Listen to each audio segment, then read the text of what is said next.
Hello दोस्तों, स्वागत है मेरे चैनल विशाल सिंह ब्लॉग में। आज हम आ गए हैं धनपालपुर गांव में और यहाँ पे एक भैया हैं जो बहुत ही अच्छे बच्चों को निःशुल्क कोचिंग कराते हैं। तो आज उन्हीं से मिलने आए हैं। आइए आप लोगों को उनसे मिलाते हैं। आइए।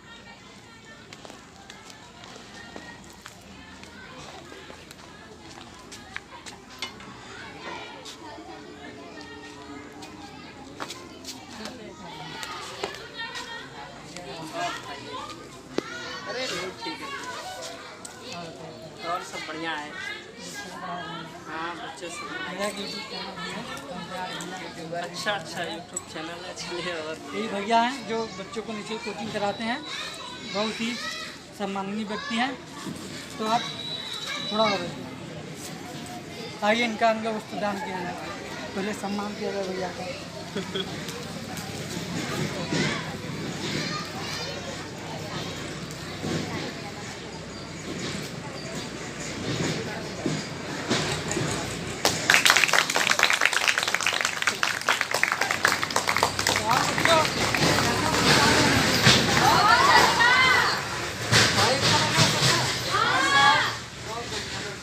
सर, आपके विषय में कुछ जानना चाहते हैं? जैसे कि आपको मन में कैसे आया कि आप बच्चों को स्कूल में पढ़ाएं? थोड़ा जो शिक्षा है इसके पीछे सबसे बड़ी वजह यह है कि महंगाई इस कदर है, जी, बेरोजगारी इस ढंग की है। जी तो जो जन सामान्य हैं वो दो वक्त की रोटी जुटाएं या पढ़ाई पे या बाकी, तो इस तरह की चीज़ों की मैंने समस्या बहुत पहले से ही देखी और महसूस किया। इसमें दिक्कत ये आ रही थी कि जो शिक्षा की जो मुख्य धारा है जी उससे जो निम्न वर्ग के लोग, जैसे आदिवासी समाज या एसटी ग्रुप, उन लोगों की स्थिति बहुत ही दयनीय थी इस मामले में। जी शिक्षा की जो मुख्य धारा थी उससे वो लोग जुड़ नहीं पा रहे थे और शिक्षा से काफ़ी दूर थे। तो मैंने बचपन से ही देखा था और महसूस भी किया था कि उनकी स्थिति में एक बार सुधार मेरे तरफ से किया जाना चाहिए। जी नहीं, हम लोग को पता है जब हम लोग एक बार शुरू किए थे पढ़ाने हाँ, के लिए, एक बार तो हम- भी आप भाई बहुत सहयोग कर रहे हैं। तो उस टाइम भी यही थी। और फिर जो मुसहर कास्ट के जो बच्चे हैं जिनको आदिवासी समाज से भी जोड़ा जाता है, तो उनकी जो शिक्षा में जो मुख्य भागीदारी है वो लगभग न के बराबर है। जी और सरकारी नौकरियों में तो मुझे नहीं लगता कि शायद मैं किसी ऐसे लोग से मिला हूँ जो उस समाज से आता हो और नौकरी में भी हो। जी बिल्कुल बिल्कुल। और यहाँ तक कि मैंने ये देखा है कि वो हाई स्कूल की परीक्षा भी ठीक से नहीं दे पाते जी बिल्कुल। और शिक्षा की कमी की वजह से उनमें तमाम तरह के भटकाव देखे जाते हैं, जैसे नशे की लत जी या बिल्कुल। गलत कार्यों में संलिप्त होना। तो इन चीज़ों पर मैंने बहुत गहराई से देखा, एनालाइज किया, महसूस किया उनको जी कि इन्हें शिक्षा ही एक ऐसा माध्यम है जिससे इस समाज की बेहतरी की जा सकती है। उनकी जो वास्तविक स्थिति है उसमें बदलाव लाया जा सकता था।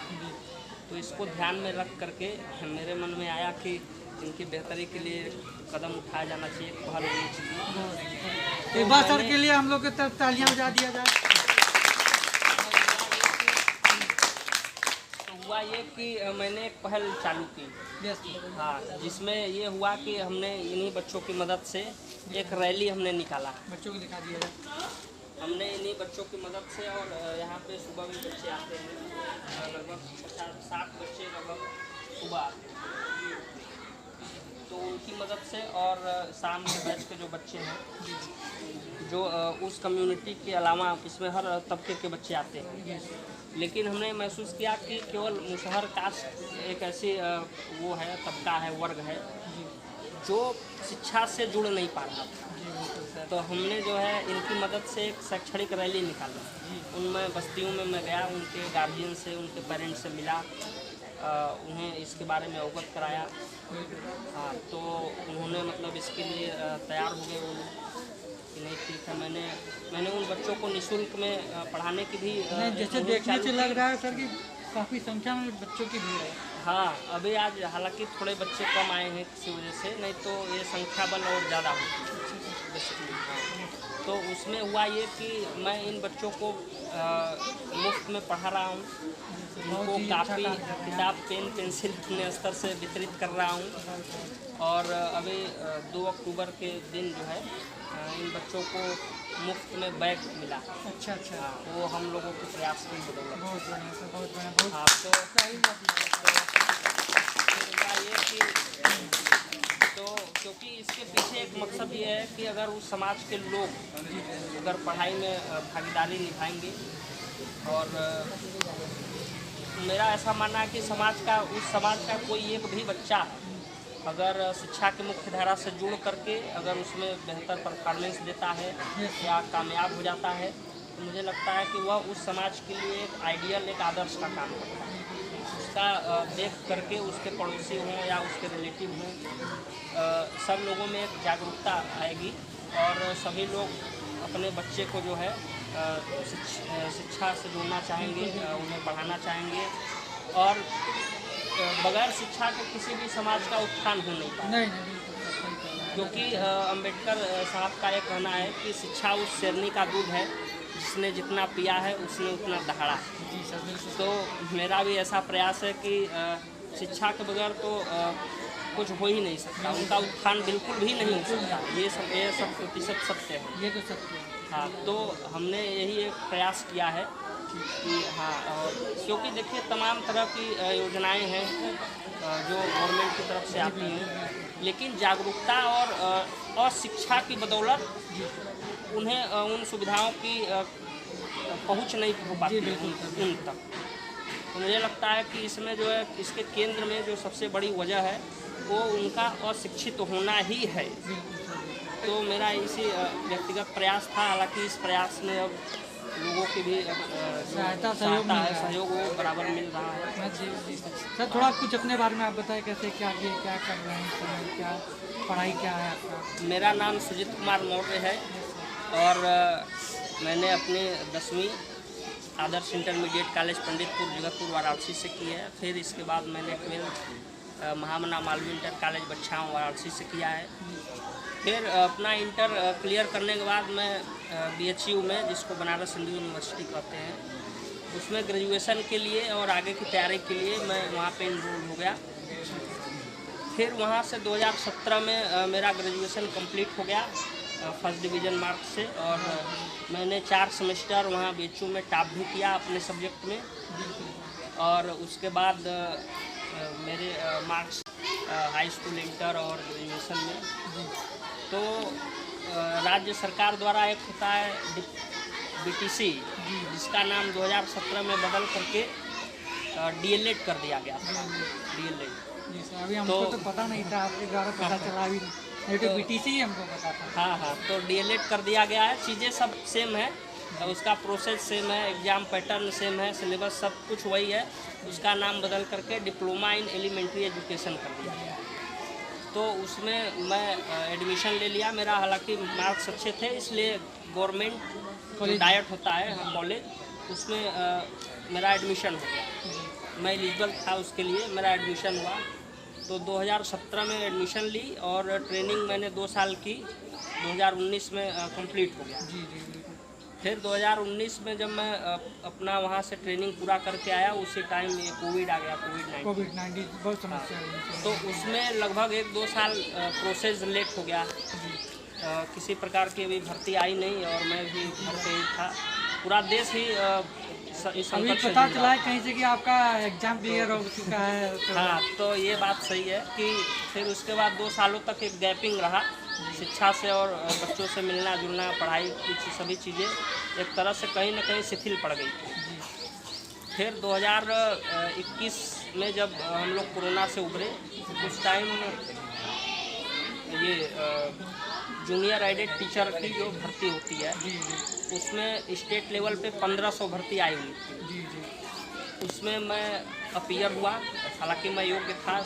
सीटेट मैं 3 बार सीटेट हूँ और 1 बार टेट भी मैंने दी है। उसमें भी मैं अच्छे नंबरों से, यहाँ तक कि मेरे टेट में 115 नंबर, जो कि अच्छे माने जाते हैं। तो इस अंक के साथ मैंने अपना टेट और सीटेट क्लियर किया। तो मैं कहीं ना कहीं शिक्षक बनने की रेस में एक योग्यता हासिल कर ली थी। तो 2021 में एक एग्ज़ाम हुआ था जूनियर एडेड टीचर के, तो उसमें मैं अपीयर हुआ और उसमें मेरे अच्छे अंकों के साथ मैं क्वालिफाइड हुआ। अभी प्रोसीजर चल रहा है, ज्वाइनिंग होती है। चलिए, बाकी की ज्वाइनिंग तो परीक्षा हो गई में है। क्वालिफाइड हो गया हूँ। क्वालिफाइड हो गया तो ज्वाइनिंग होगा। एक बार सर के लिए फिर से ताली बजा दिया जाए। तो आप लोग इसमें कौन सा सब्जेक्ट पढ़ रहे हैं? मैथ। अच्छा, मैथ से कुछ सवाल हो जाए। 2 अंकों की सबसे छोटी संख्या किसको किसको पता है? हाँ, क्या है 2 अंकों की सबसे छोटी संख्या? 4 अंकों की सबसे बड़ी संख्या बता दिया जाए। बहुत बढ़िया, बहुत बढ़िया। मतलब असर दिखाई दे रहा है सर का, बहुत ही बढ़िया होता है। अभाज्य संख्या किसी एक अभाज्य संख्या बता दिया जाए, जो केवल स्वयं से कटे एक अभाज्य संख्या बता दिया जाए। और बहुत बढ़िया, बहुत बढ़िया, बहुत बढ़िया बच्चे, बहुत बढ़िया। और सर इधर कौन है? सर जो है छोटे बच्चे हैं, 1 से लेकर 5वीं स्टैंडर्ड के बच्चे हैं। और यहाँ पे कितने ये तो इस टाइम जो है कक्षा 8 के बच्चे हैं।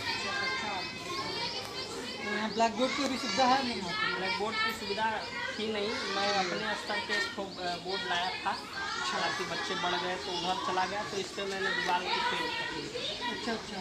हालांकि संसाधन मेरे पास काफ़ी कम है, बल्कि चलिए सर, मैं कोशिश करूंगा कि आपको एक ब्लैक बोर्ड दिया जाए। मैं अपने स्तर से कोशिश करूंगा, हो सके तो 1 हफ्ते के अंदर आपको प्रोवाइड कर देते हैं हम।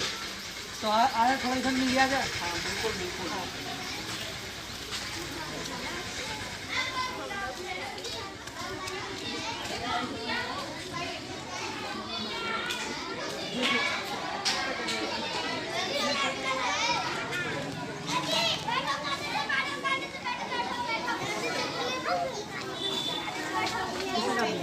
आप लोग जैसा देख रहे हैं कि छोटे छोटे बच्चे यहाँ पे पढ़ रहे हैं।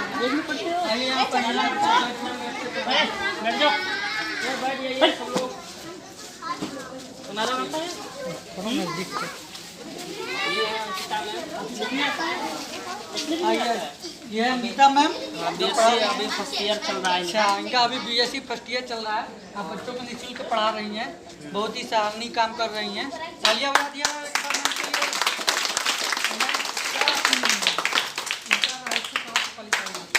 हमारा हाई स्कूल यही आरएन पब्लिक से है। अच्छा, और इंटर स्वामी श्रद्धानंद सरस्वती इंटरमीडिएट और कॉलेज बीएससी बनिया। कहाँ से क्या कर रही हैं आप?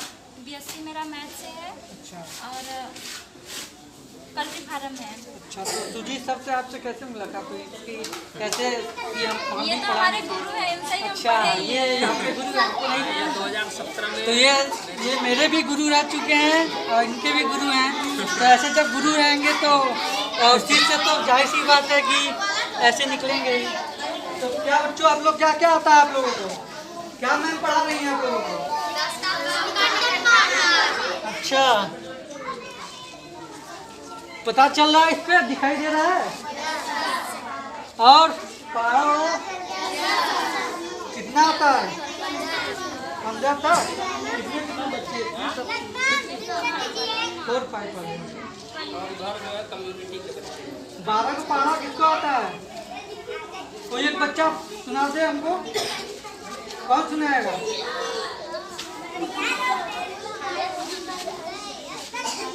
थोड़ा तेज बोलो बाबू, थोड़ा तेज। 12 के 12 12 24 12 36 32 40 बहुत बढ़िया, बहुत बढ़िया। 15 का पढ़ा। चलो आप बताओ। 15 15 30 15 40 50 60 50 60 90 15 के बाद 15 18 15 नवा 145। कोई बात नहीं, 15 नवा 135। कोई बात नहीं, बहुत बढ़िया, बहुत बढ़िया। बच्चा प्रोसेस कर रहा है, प्रोग्रेस कर रहा है। बहुत बढ़िया। चलिए, इसी पे हम समाप्त करते हैं। धन्यवाद।